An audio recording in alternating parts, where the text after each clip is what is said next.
there's a rethinking in the Pakistan Fauj that they may need to move out of Pindi because it's too close to the border. India has an adequate arsenal of weapons to take on Pakistan right across its depth. So we are absolutely capable from our borders or even in depth where we can take on the entire Pakistan. And the GHQ can move from Rawalpindi to KPK or wherever they want to move, but they're all within range. Okay. So they'll have to really find a deep hole. Yeah. How the Army Air Defence thwarted all the missile attacks and drone attacks on the Golden Temple specifically. The Golden Temple hierarchy realized there was possibly a threat when it was explained to them. They allowed us to deploy guns to secure to protect the Golden Temple. Lights were switched off so that we could clearly visualize the drones as they were coming in, and that gave us a greater clarity in the sky, because as and when you saw the light, you knew what to engage. Rahul Gandhi tweeted, informing Pakistan at the start of our attack was a crime. Does the Indian defense mechanism ever tell the adversary, tell the enemy that this is what we're going to strike? For any conflict to be successful, a surprise is the greatest element. And the very fact that, we got 100 terrorists, if not more, in their respective places where the camps were. I mean, that itself gives you an answer.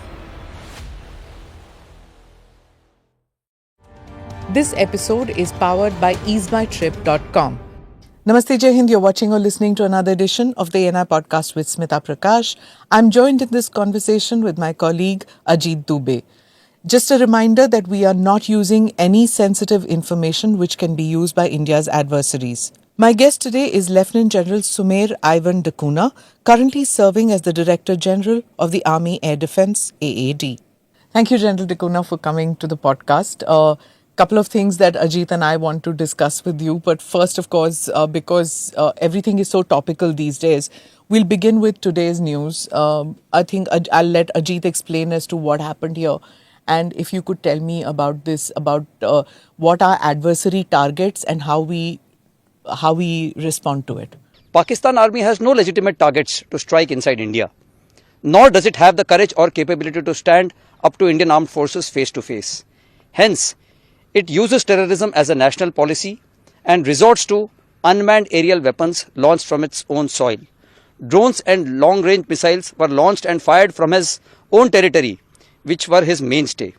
Indian military installations, civilian population centers, including innocent ladies and children, were also not spared and were considered as legitimate targets by the Pakistan military.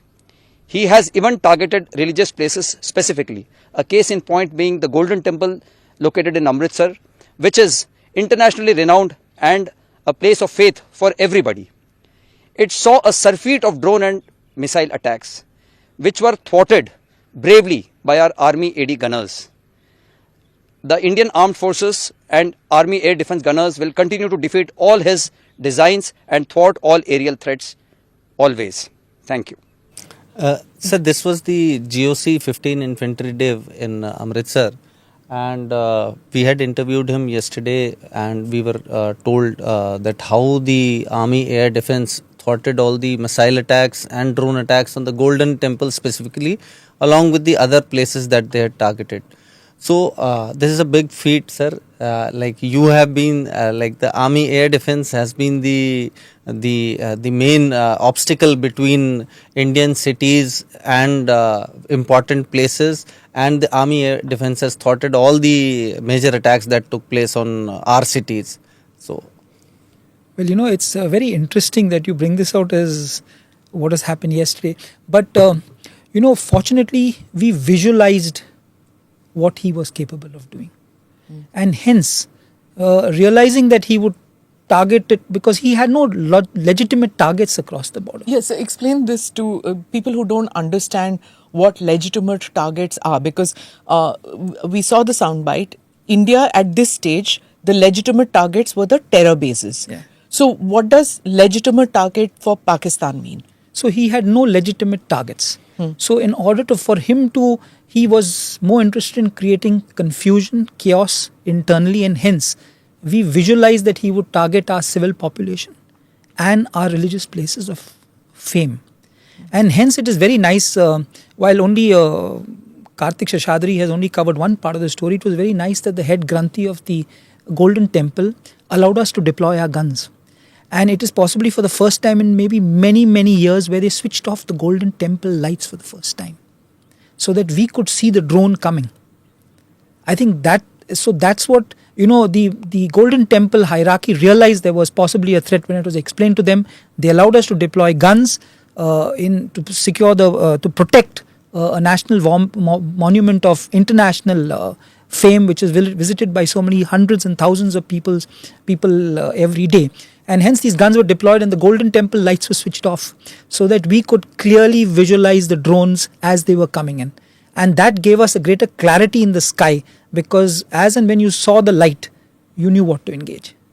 So also, we've come, like you're saying, that the lights were switched off by the Granthis and by the management of the Golden Temple. We've come a long way since 1984, and all that propaganda that the so-called Khalistanis do outside of India, because in India nobody believes it, but outside of India about our Sikh places of worship. Look at the faith they have in the Indian Armed Forces and how they stood cheek by jowl and as one team to defend the Harmandir Sahib. Yeah.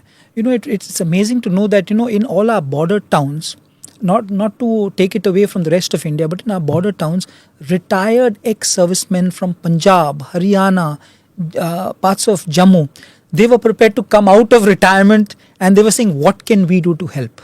I think that's huge. I mean, if you got the local population on your side, wanting to fight side by side with you with whatever capability they had, and some of them were well retired, and we had 80 gunners coming in like this, that what can we do to help you? I think it only tells you that whether it's Punjab or it's Haryana or Jammu and Kashmir or any other parts of India, this actually rallied a lot of patriotism, especially among our ex-servicemen fraternity from the border states. Right. I think it speaks volumes about our national character. Also, the first day, one, I need to know about the air defense mechanisms which were used in and around that area. One, that. And the second is our attack out there in just 23 minutes, how we managed to get our targets on the first day. You're talking with respect specific to? When we targeted the terror bases, it was finished, the attack was finished in 23 days. Then when they responded, our air defense mechanisms, how we stopped both. So, it's like this, that the Nagorno-Karabakh Azerbaijan clash, Russian-Ukraine clash, and even to some extent the Israeli current conflict going on, taught us about the huge capability that drones have. And, we realized that Pakistan, by virtue of its back-end support from Turkey and maybe a northern adversary as well, had a plethora of drones. And we also knew that, in order to take on an effective air defense integrated system that we have, like the Army and the Air Force are integrated in this case, he would have to saturate us. So if you see his concept of employment, he would first send in low altitude, cheaper drones in large numbers to saturate your radars. And they would also force you to open up your radars. So I think it's very important that the army looked at, not emitting, so that we didn't give out our positions. Because the moment you gave out your emitter position, his next line of drones would come to hit the radar. So what do you do then? You switch it on at the appropriate time. Okay. So you switch it on when you realize that the target is within your gun range. You switch on the radar intermittently, slew your guns and engage the target. But if you continuously emit, that's what the drone is wanting you to do. Saturate your screen and then bring in someone from the rear, an armed drone, and then hit your radar as a kamikaze drone.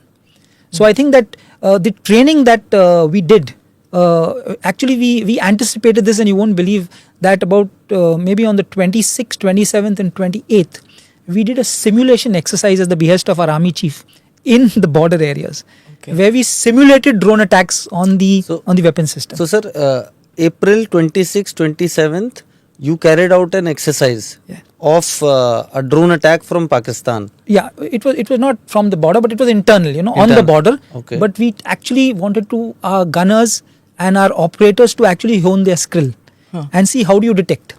So we started off at 5:30 in the morning, if maybe 26 was the first day. Yeah. So we started 5:30 in the morning, where we had multiple drones coming in to train our people.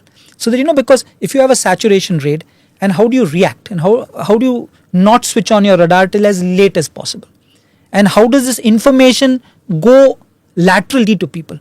How does the Army Air Defense, once it gets this information, proliferate this information to the infantryman who's there, or to the RT man who's there, so that everybody realizes there is a drone, and if he has a capability and the signals, and if he has a capability to engage that drone, how can he engage it? So, continuing with what Ajit asked, India was getting ready with its war machinery by end of April. We knew that there's going to be some kind of a proactive measure which India is going to take. So, it's like this, that the air defense is a defensive measure. The air defense is not an offensive. The air defense is something where you protect your own airspace. So, by a trickle method, we gradually built up our air defense right along our western borders. I think so. That's how we actually, got the troops familiar with terrain, because we initially deployed not on a VAVP centric mission that we normally do. What does that mean? So what happens is that normally all air defense resources, because ours is a big border, we have about 3,500 border with Pakistan. So you can't have air defense right through. So you have vulnerable points, vulnerable areas which are pre-identified, which are allocated air defense resources. Like if you have an ammunition dump, or you have an airfield, or you have a logistic base, or you have even some population centers, or you have a temple like the Golden Temple. So you predetermine where you want to put these. Now some of these could be at the border, some of these could be 50 kilometers, some of them could be in the rear areas of the tactical battle area. So what we did initially is we pushed up as much guns as far forward as possible, because we realized that the efficacy of the guns is the most important against drones. Okay. No, but look, for Pakistan, it's a thin strip of land. So for them, the depth is not there all that much. We have a greater depth. But yet now you know that the drones also have a longer range. So for us, will we have to go as far back as Delhi now, Haryana, Delhi, because how far are we? So the drone range comes there also, right? So in case of a Sindoor plus situation, if it happens, will we have to have guns along nearby too? No, so it is like this, that the air defense role has been divided between the Army, Navy and Air Force. To look after India's airspace. And while the Air Force is the primary respondent, but each of us, so the Army looks after the airspace in the rear areas in the TBA, tactical battle area. So we look after the entire TBA. The Air Force looks after rear air defense. So major refineries, major cities like Delhi, they would all come under the gambit of the Air Force air defense. So assuming that you have an effective identification system in place, like a good radar system in place, which is capable of detecting these drones, and you have a reasonably good engagement in a couple of tiers of defense. So you have a gun system on the first tire, maybe at 3 kilometers, then you got something at 10 kilometers, and then you have a leaker which comes through, to be very unfortunate. But assuming that you have multiple tires, it is not sequential, but the best weapon takes on the drone. So I don't think there is fear to areas in depth. I think the air defense of the country, between the Air Force and us, proved that in the 2-3 days of conflict, in spite of the huge barrage of drones that came pan-western borders, we have not really had civil casualties. But they did use not just cheap drones, they used Barak, Shapar and the others too, right? So how did we take those down? So, it is like this, that... And who did? Yeah, so every weapon system, whether it's a gun or a missile, a V-SHORAD, a shoulder-fired missile, or the Akash indigenous weapon system, or the MR SAM, they all have a certain altitude of operation. So, like the guns have an altitude of between 1.8 to 2 kilometers. And then you have the V-SHORAD, the next level, go up to 3.5 kilometers. So, Then you have the Akash, which can go up to 18 kilometers. The MR-SAM, which goes up to 14 kilometers. The S-400 goes up to 18 kilometers. So depending on the target which was being picked up and the cost, I mean, you realize if a plane is coming, then it's the S-400. If it's an AVAX, it's an S-400. If it's a smaller drone like a UCAV, then an S-400 would be too expensive to use. So then you use the MR-SAM or use the Akash, and it still comes closer, then you use the gun.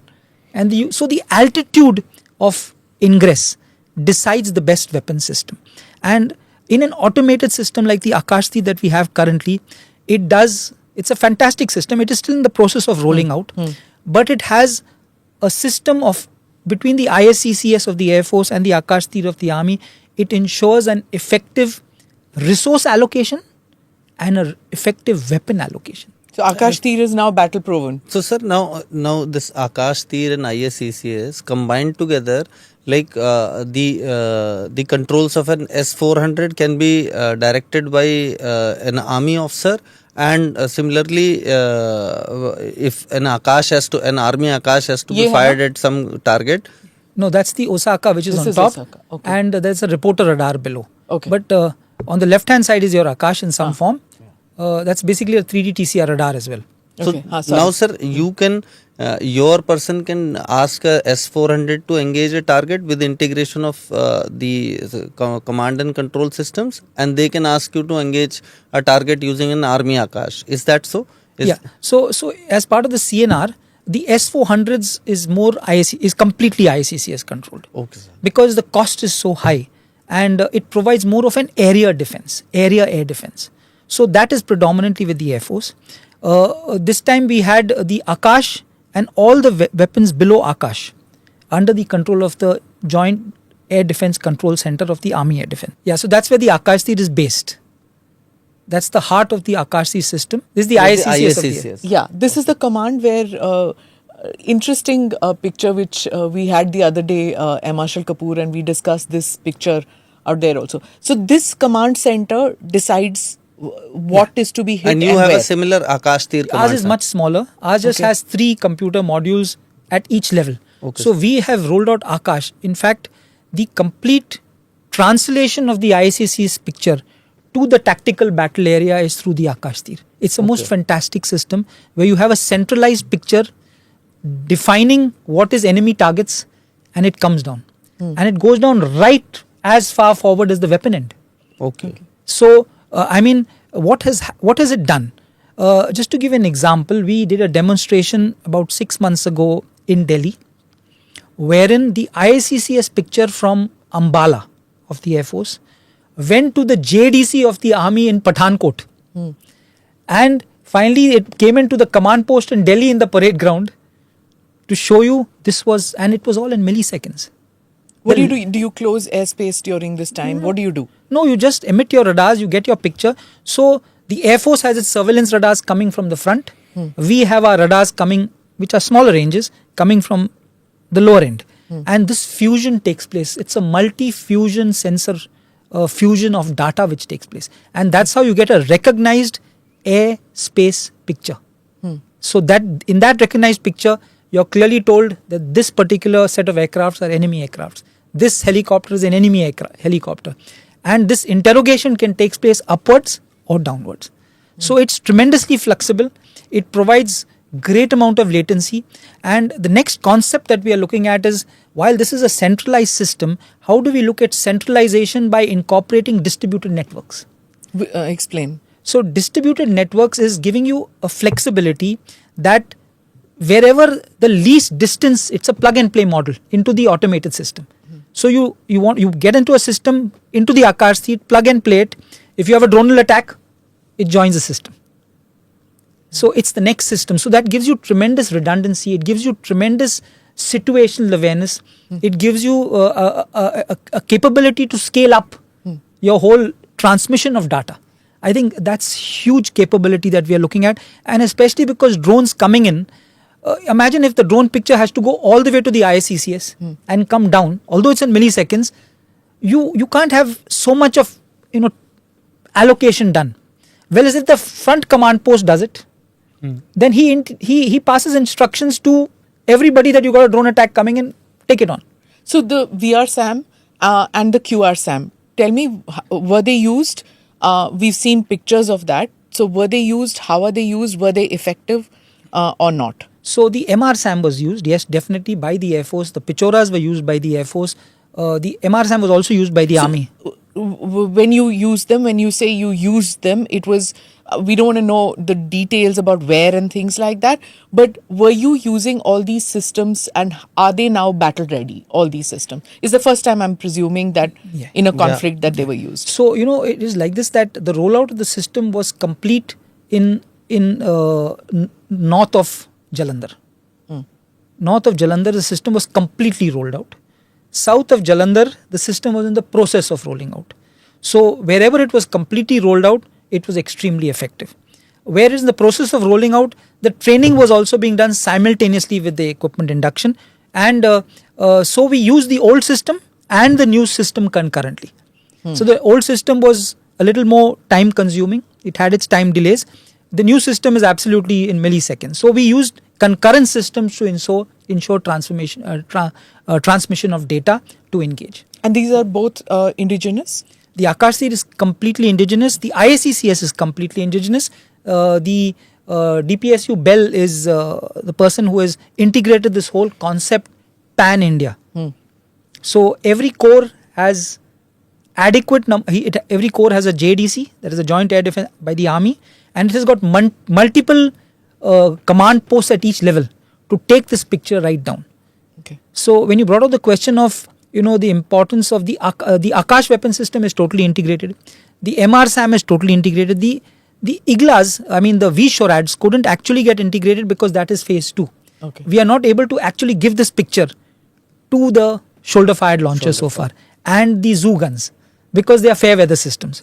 So till the L70 gun with the PFFC ammunition, we were able to generate as much as we could.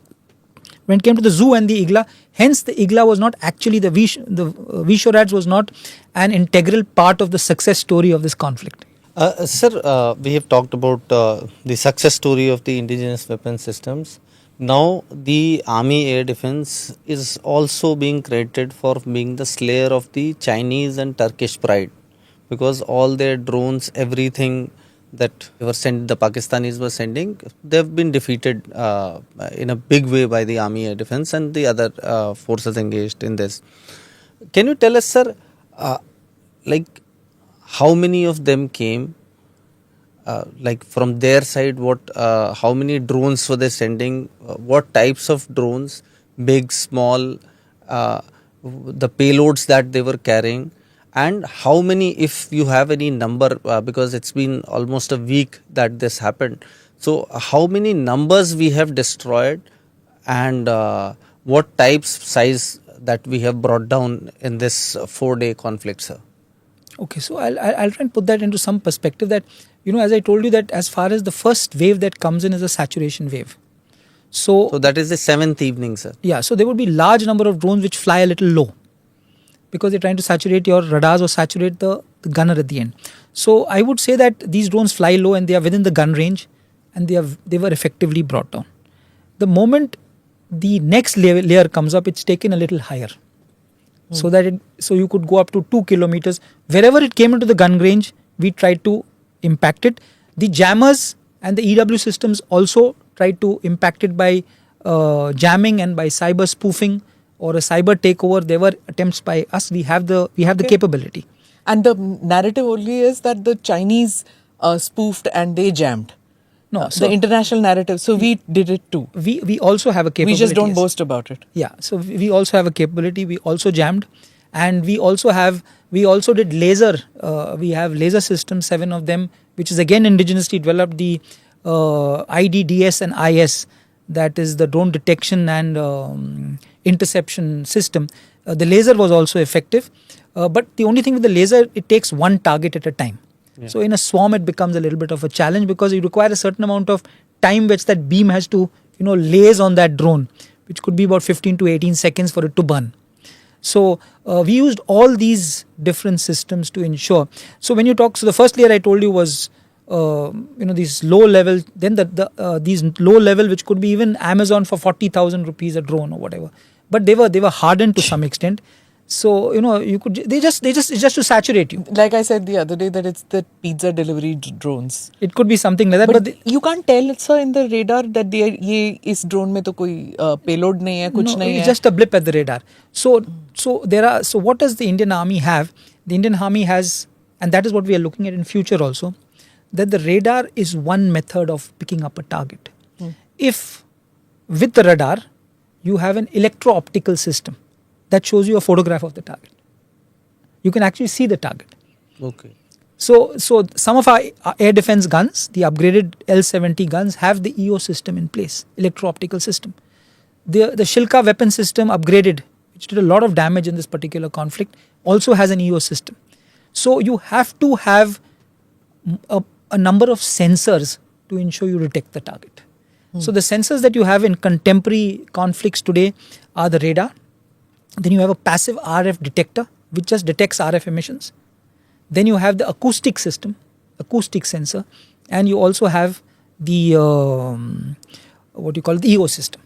So a complementarity of these four sensors is very important to ensure you can detect. How much did they learn from the Hamas conflict to send these drones? Is that kind of what the Hamas did to Israel? Is that the same tactic that they used, that just saturate us with drones? Yeah, but in the Hamas conflict, they actually had human beings flying in and saturated their systems. That's the first day when they did it. Yeah. But they've been using it for years now. Yeah, but the saturation was not at that density. Okay. So you had about 1,300 Hamas flying in on the first day. So yeah, that saturated and created. But subsequently, the Iron Dome is all the time it has to fight this it has to swarms that keep coming in. You have to have, so hence it is very important, as I told you, to have distributed networks to be able to take on the system, because otherwise you imagine every communication system has a certain amount of bandwidth. That means it can carry so much of data of targets. Now if it is made for say 500 targets and you have suddenly 1200 targets, so you choke your systems. So I think this distributed network is a very important thing to ensure that you protect your system from being choked and being operationally effective. When it comes to drones, what I want to know is, like, when your adversary purchases an aircraft or a submarine or something, it's an international deal. It can't be done undercover. Everybody knows that X number of aircraft have been bought or shipped or whatever. Or some guns. But when it comes to drones, nobody knows ना कि कितना order किया है, क्या आ रहा है, इसमें क्या payload डाला है. So there is an element of surprise, and even these loitering munitions that everybody is talking about, वो भी नहीं पता चलता कि adversary ने कितना खरीदा है. So how does one deal with this kind of a situation? That's a brilliant question, because it is like this, that over the years, the concept of air threat, the numbers, the quantity of aircraft, as you brought out, we knew Pakistan had so many aircraft, China had so many aircraft. You could fly an aircraft 4 times a day. Your pilot to cockpit to aircraft ratio was so much, so you could generate so many sorties per day. So it's on the basis of this that our ammunition calculation was done. That if you have so much of quantitative and qualitative threat, how much do you cater for?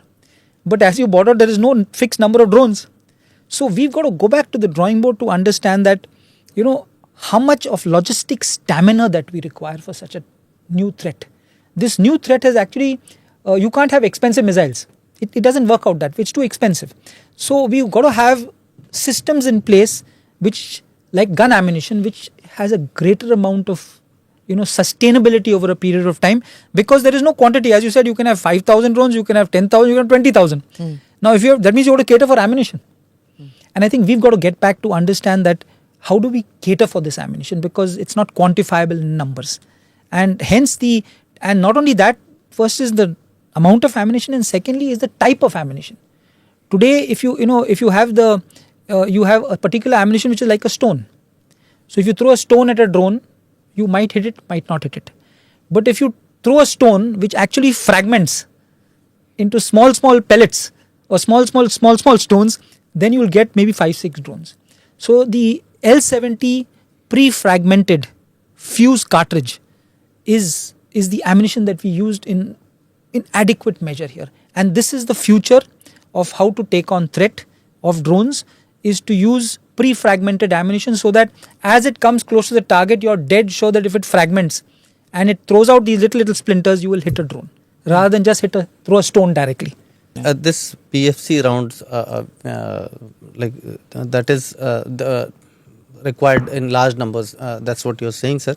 Sir, you have the Akash system. You have in the army. You have the Akash. You have the MR-SAM. You have the Iglas. You have the L-70s. You have the Zu-23s. You have seen. You are the DG-AD, sir. So, which one of them is the hero of this conflict, sir? I think biggest hero. Every system is a hero, but for you, which one is the biggest hero? No. Yeah, this is like pick your favorite child kind of question. Yeah, but it's like this, that it is undisputable that a gun system has been extremely effective, an air defense gun system, and I think that we in the army have to thank my predecessors and the army, that we, unlike other countries which started moving away from guns into the realm of missiles, the Indian army held on to its guns. And even our successor gun, which is to come up for trials in July, we realized over a period of time that the gun is an irreplaceable form of air defense. And I think whether it's the L-70 or the Zu or the Shilka, or even a LMG or an MMG in ACAC role, which the infantry has, is going to make a huge difference as far as drone destruction goes. So the gun is the undisputable, the air defense gun. So these guns must have destroyed at least around 60% of the drones that Pakistan sent, sir? Yeah, I would say that quantity would be a reasonable assumption, yes. And what is the what would be the total number of drones, large size, small size, medium size, that they would have sent in these 4 days, sir? You see, so it is like this, that a drone, to count numbers is a perception of the person who's given it. So maybe I would say anything between maybe 800 to 1,000 across the whole western border, yes. In 4 days? In 4 days, yeah, roughly. And majority of them got destroyed? Yeah, a large number. And one thing for sure is all the UCAV drones, which actually carried a payload, although their intent was to harm civil population and they were directed towards population centers, we ensured that they did not cause any damage. And I think the proof of the pudding is actually in what we actually saw, that there were no civilian casualties. But this is something that we've got to be very, very careful of in the years ahead, because if this is form of conflict, then our civil population areas are as important, if not more, than anybody else at the border. So, sir, right now we have this VAVP concept of deployment.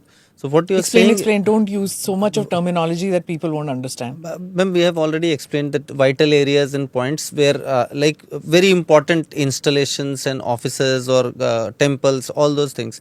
So you think, sir, now in near future or from now on, we must start preparing for having air defense networks for say not just like suppose if we take the case of Delhi, so we should not have just air defense network for the South Block and adjoining areas, the VVIP areas, but also for population centers like say a Noida or a Gurgaon or an RK Puram or other localities. No, it is like this, that as I told you initially, that for a drone to come so far in, it has to pass through. No, but if we say, suppose move this example to something closer to the border. Closer to the border, absolutely. Say Amritsar, sir. Yeah, absolutely. So it is like this, that the US has a very interesting system called the CURAM. It is counter to rockets, artillery and mortars. So they have a gun which fires at about 4,500 rounds per minute. And they are largely at population centers. Okay. So they are meant to protect population centers. The Iron Dome is another concept which you spoke of.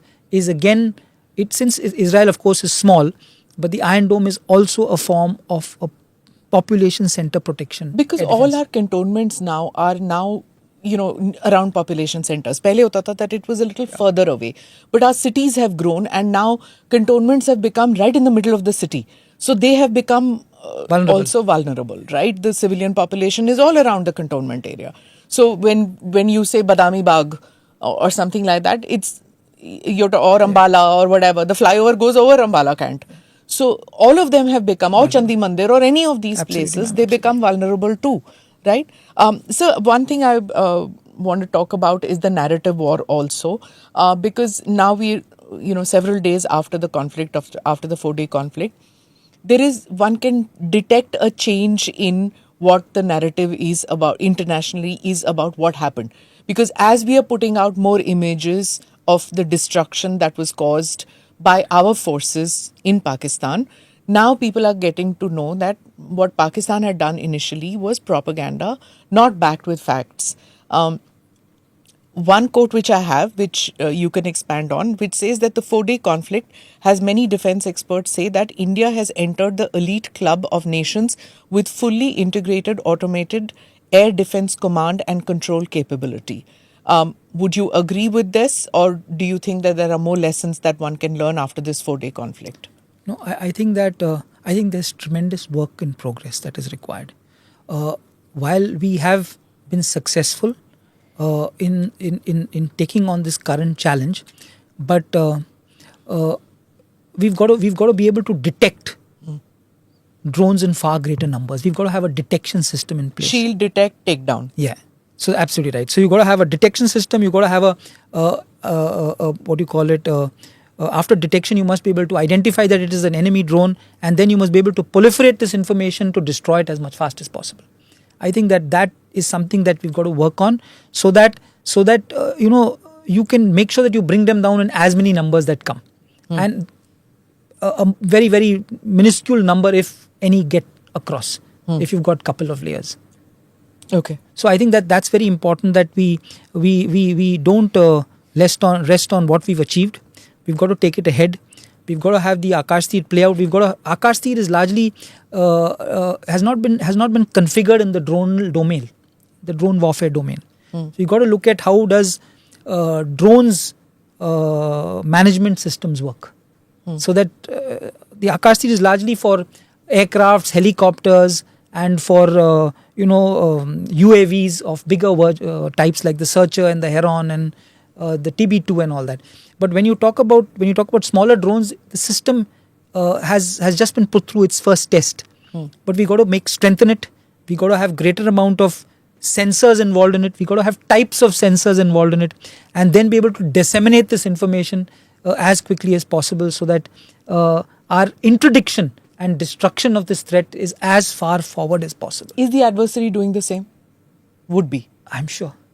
Okay. I'm sure. After all, if you see today between Russia and Ukraine, this catch-up game is on a daily basis.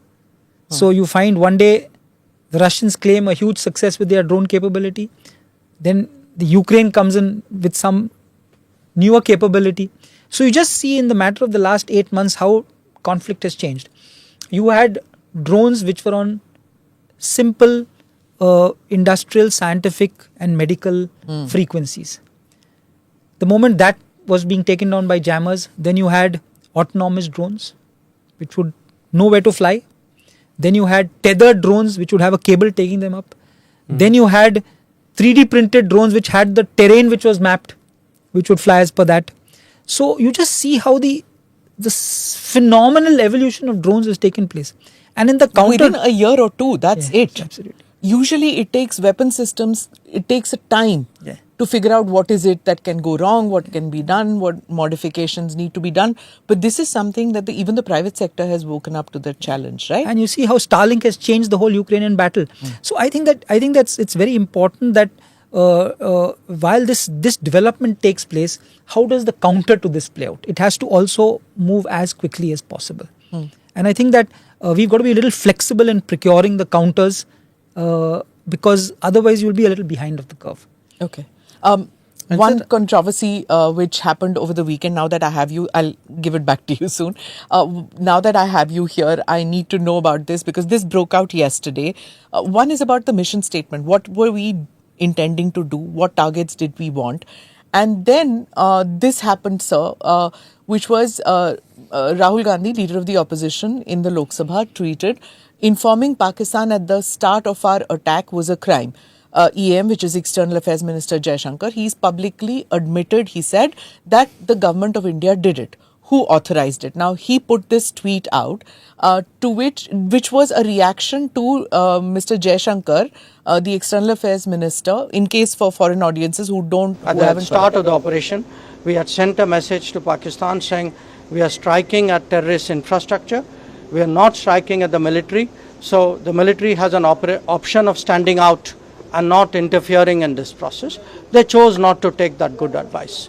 Now, here what has happened is what the External Affairs Minister was saying at the start of the operation did not mean that before the operation. This was after we hit the first targets, which was the terrorist camp, and then they were informed. Now, obviously, Mr. Gandhi is interpreting at the start of the campaign is what he meant was that at Operation Sindoor before it was launched, right? And then, the government put out the DGMO who had in his... Being well aware and familiar with the congenital and impulsive nature of our adversary, and even though we did attempt to reach out and communicate our compulsions to strike at the heart of terror to my counterpart in the immediate wake of Operation Sindoor, the request was brusquely turned down, with an intimation that a severe response was inevitable and in the offing. We were, of course, prepared. Operations on the 7th and the 8th, Air Marshal Bharti spoken about. So basically, we were all at these briefings and press conferences. Ajit was there too. So what had happened was that the DGMO briefing, the other briefings, everybody told us the sequence, which is that the strikes happened on the terror targets. Subsequently, the Indian defense told their DGMO that this is what we're doing. DGMO did not respond. Said, do you want to talk? DGMO did not respond and said instead that we'll be striking back. They struck back. After which we struck the second day, which was we took out their air bases and the air defense, whatever they had, all the targets that were there. This was the sequence. But somewhere the confusion occurs is at what point. Now, what is the SOP out here? Does the Indian defense mechanism ever tell the adversary, tell the enemy that this is what we're going to strike? Does that happen? I think that for any conflict to be successful, surprise is the greatest element. And the very fact that, we got 100 terrorists, if not more, in their respective places where the camps were, I mean, that itself gives you an answer. If this was so clearly enunciated before that I'm coming and I'm going to target your terrorist camps, then they would have been empty. Like it had happened, what they claim happened in Balakot. So the very fact that we got big names, I mean, the very fact that we got big names in the terrorist, Pak terrorist hierarchy only tells you that the matter of surprise was at its highest. And I think that's the way I would, that's the takeaway, that, if there was any pre-information and also telling somebody that you're coming for the terrorist camps, then they would have been empty. Let's come to the objectives.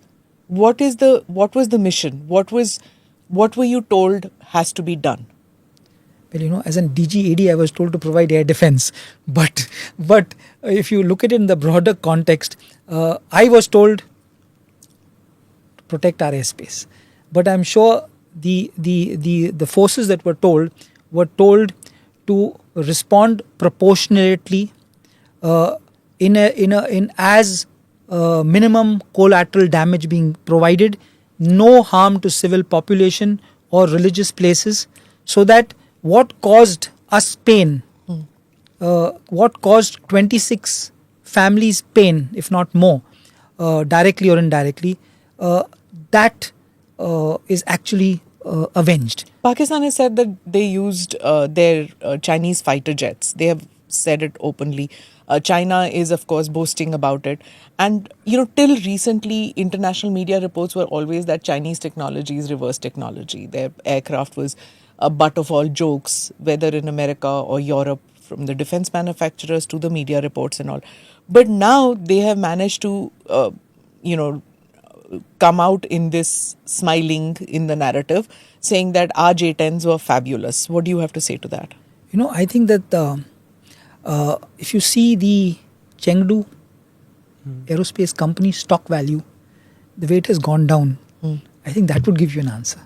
Okay, and Dassault went up, despite the fact And that... sir, like if they are saying, and they were on the in the initial period, they were even flying the JF-17s, J-10s, and the Chinese aircraft. Were we able to, as air defense, were we able to hit any of them, sir? The aircraft, So bigger size or smaller size? It is like this, that I'm sure Pakistan as a nation is well aware of the capability our air defense has. It is well aware of the capability of our Indian Air Force. It is well aware of our capability of our EW systems. And hence, flying in depth was not going to give them any major benefit. So, in my perception, that they really didn't fly too much.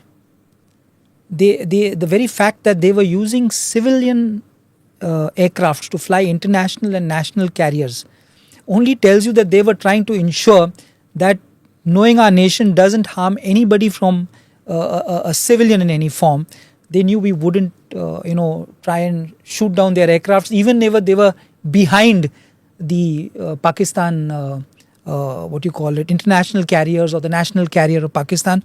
In spite of conflict, the first thing that you do in conflict is to make sure that your airspace is closed for national and international flights. But they never let that happen. They let these flights fly. And I think that's a very major lesson that we've got to take away. That imagine what would have happened to their people. I think the restraint showed by the Indian armed forces and the Air Force, we had, if we wanted to be as aggressive as we could be, and we brought down a Pakistan international carrier, a national aircraft with civilians on board, I mean, that would have been criminal. Was there an opportunity like that a fighter aircraft, could you see a Pakistani fighter flying behind a civilian carrier, and you allowed them to move away or go away? Was there an opportunity? No, I'm just saying that this was I'm trying to bring out the thought process of Pakistan as a state. To move its civilian That's aircraft. what I'm trying to bring. I'm trying to bring out that you moved your civilians indirectly, as for whatever purpose. I mean, why even though NOTAM was on. Yeah, NOTAM for them was not on. I mean, they had to decide to close their airspace, which they didn't do. They should have closed their airspace. Wasn't it on for Pakistan too at that? No, Pakistan, that is for the government of that country to issue. Did they issue or no, they did not. That is a huge issue. And that is why the Indian government brought this out, that Pakistan civil airlines were flying. And the first thing you do when there is this type of threat is that you close your airspace. It was closed, right? All international carriers were not flying over Pakistan. I said national and Pakistan carriers. Their international. Yeah. So doesn't the world look into this matter? Like, which means that suppose a PIA flight is flying from Venice to Islamabad. I'm just randomly saying. Why will they allow their citizens to sit in a PIA aircraft, knowing that Pakistan International Airlines can fly in a conflict zone? Doesn't that matter to the world? I think it tells you what a mindset. I think that's what we should look at. And sir, it's not a military mindset, right, sir? To put a civilian in front of you. Like, we never do it. The moment this thing happened, we ensured that our civil population was protected. 32 airfields were under NOTAM. The reason I'm asking you is that you have to know the mind of your enemy, right? As a forge, you need to know the mind of your enemy. If your enemy is not behaving like a uniformed military army is supposed to behave, it's behaving more like a jihadi army, which is using a civilian front. Even the terrorist targets, if you see the target that we hit in Bawalpur or in Muridke, they had their terrorist training camp, and outside they had a mosque and a public health center. So now you're talking in terms of it's a military jihadi complex, and so your enemy is not just a military, is not just a uniform military, right? So do you get to understand that that mindset where they can do that? Is that how you got to see? I think the best way to describe this is irrationality. Which is more dangerous. It's extremely dangerous. Irrationality is a very dangerous form of warfare, because that's why their targets were civilian populations, religious centers. I mean, that's irrational. So it's a grey war. So we fought. The 4-day conflict is a grey war that we fought. Would you say that? No, it was a war. But I think that, it's irrationality, insensitivity. Insensitivity is another aspect, which is they are insensitive towards certain things. You're being irrational and you're insensitive. Do you watch your, do you need to understand the mindset of the guy in charge there, General Munir? Do you do a psychoanalysis of your enemy at that time? Because you got to predict what he's doing, right? That's a major thing that Fauj is supposed to do. इसकी दूसरी तरफ जो बैठा हुआ है, जो कर रहा है आपके ऊपर अटैक, उसका मानसिक स्थिति कैसे है? How are they going to plan their next move? You got to know that. Do you do that kind of? Yeah, so it's fascinating again. There is a very interesting concept called red teaming. It's a very interesting concept. So the US uses it. Israel used it to some extent. We have started using red teaming, wherein whenever we decided to do something, within our own group of people, we had a red team which would challenge why we did it, would tell us what they anticipated would be the mindset of the opposition. So the red team would actually look at the IW, the psychological, the impact of civil population in unrest, and it would tell you the impact of your ops as to how it would fan out. And I think red teaming actually teaches you this. It's a fascinating concept which challenges whatever action you're going to do, to able to understand what can be the outcomes of that action, so that you know what to be prepared for in the next phase if you take this action. And this is what happens in the army today. We've started it recently under the present chief of army staff, where and even during the last chief, this concept of red teaming came out. And we are now following this red teaming. Effectively, in this particular campaign, we did use the concept of red teaming. Okay. Sir, we have seen a lot of videos have come from Pakistan that where we can see them firing ballistic missiles from populated areas. Like I can never imagine that in India I'll be moving out in my car and seeing some army guys firing missiles from a truck. So, is that also a new lesson from this war that to avoid retaliation from Indian forces, they may even go to population areas, fire from there and then hide somewhere?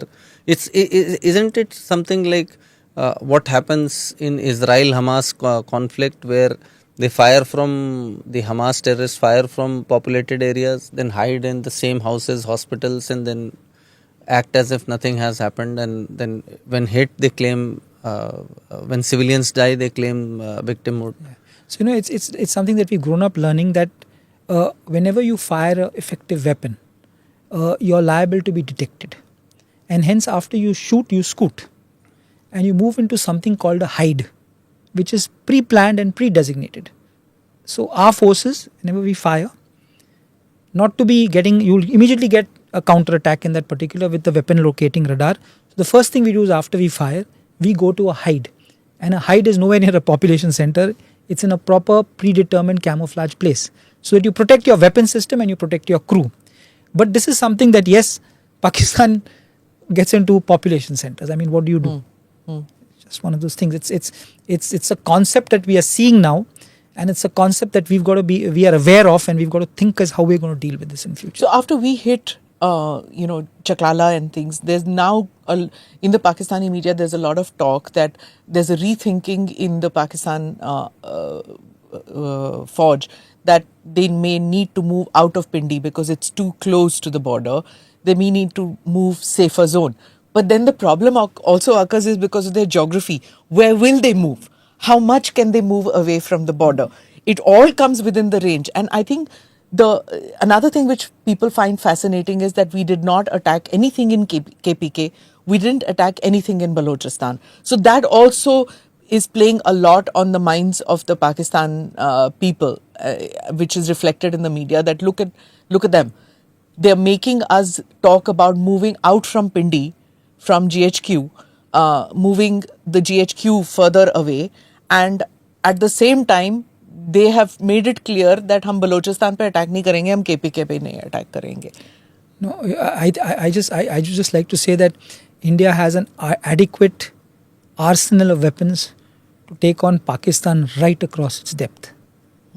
So from its broadest to its narrowest, wherever it is, the whole of Pakistan is within range of. So we are absolutely capable from our borders or even in depth, where we can take on the entire Pakistan. And the GHQ can move from Rawalpindi to KPK or wherever they want to move, but they are all within range.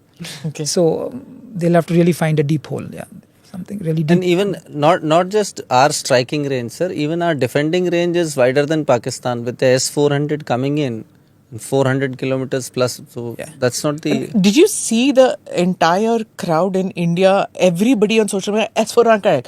कहाँ है S-400 का picture? कहाँ है? Where did we strike? How many more? And then there's a very famous YouTuber of Pakistan who yesterday put out a video in which saying, भाई हमको भी सोचना पड़ेगा, ये S-400 तो हमको भी खरीदना पड़ेगा.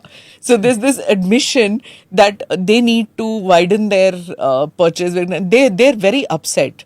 You know, initially they were upset कि हमारी YouTube बंद हो गया. We can't put out content.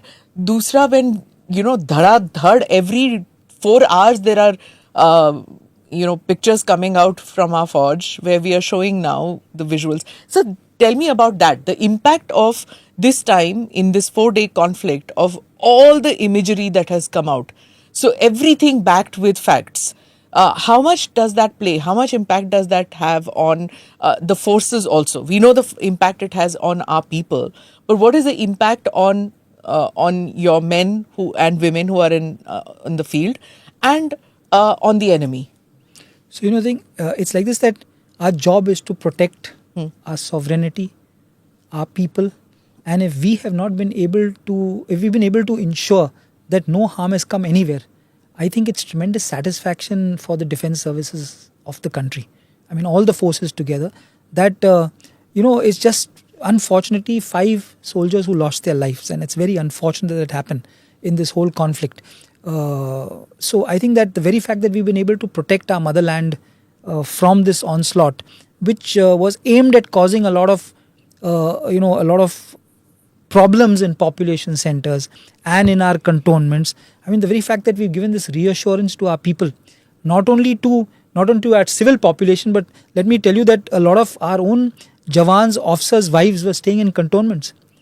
And they were also equally concerned about these drone attacks. And the very fact that we ensured that this did not manifest in any casualty, I'm sure it not only made the soldier feel proud, it made the families feel proud, and finally the population of India feel proud. I think that's the takeaway. Another thing which people have is like, itni jaldi kyun khatam kiya? Lots of people saying, why did we end it so quickly? And why we all the time saying, we hit because you were going to hit us? Why is this? Why does the Indian army always have this defensive posture, that we are a defensive army? I think that the way India is growing as a nation, it's a responsible nation. It realizes that with economic growth comes a certain amount of responsibility, and with that responsibility we put restraint on ourselves. And I think that's the major takeaway. It's not that why did we stop. I think responsible nations, progressive nations, economically stronger nations put self-imposed restraint so that we know when to put a halt to things. Okay. Sir, I just wanted to ask you about your Corps of Army Air Defense, sir. Now, I've been covering defense for the last 22 years, sir. AD was never at the forefront of war. AD was considered कि हाँ ये भी आएंगे, इनका भी बहुत role होता है. It was all the so and so corps will cut Pakistan into half. Infantry. Infantry, armored, RT, that they deliver death from a distance and all that. Now, ADs, everybody is talking about how strong our AD is. How is the feeling as the DG of the Army Air Defence, sir? And how do you see the role expanding in near future, and how the importance of AD has gone up, sir, within the organization? Yeah, so I think that while Army Air Defence were always looked as an important combat support arm of the army, but we always felt that the